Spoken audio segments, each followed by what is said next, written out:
Now, one of UGA's very own has been in the national spotlight this week. Joey Gasparic got Anna Watson on the phone earlier today. Joey, what did she have to say? Well, she had a lot to say, Sana, and for very good reason. Now, it all started when she was dubbed the strongest cheerleader in college football by Yahoo.com.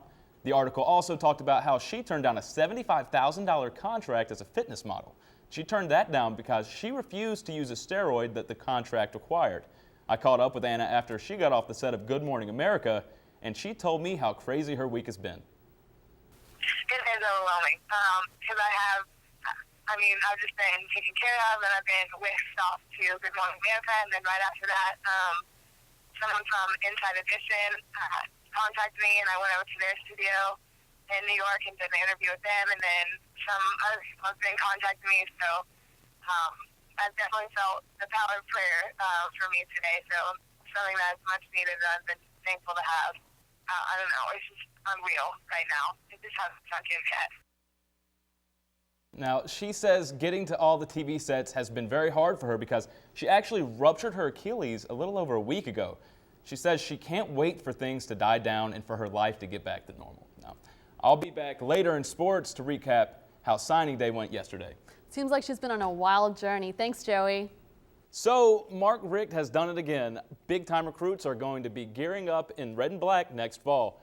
UGA's 2012 recruiting class is finally in, and it is good. The Dogs pulled in the 5th ranked class in the nation, according to ESPN.com. Here's a look at how things ended up yesterday. Now, we pulled in a big class with 19 recruits signing their letters of intent to play at UGA. The big recruits are usually your 4- and 5-star commits, and as you can see, those 4s and 5s made up over half of our total class. Now, there was a little confusion last night, but Joshua Harvey Clemens turned in his letter of intent this morning, and he will be suiting up next fall.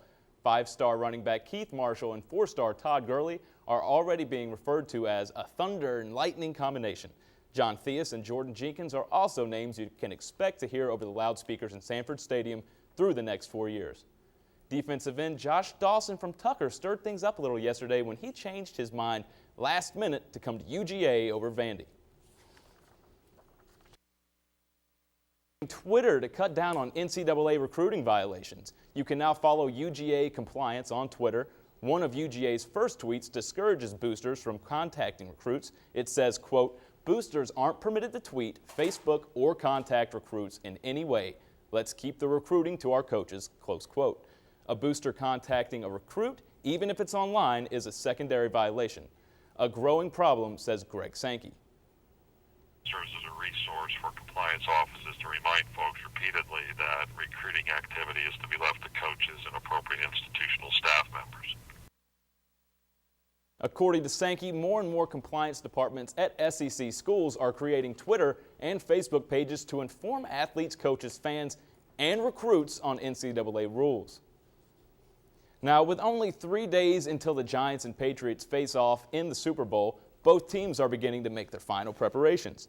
The head coaches both know that a big factor in the game will be the Giants' defensive line. You know, they have great quickness up there as well as power.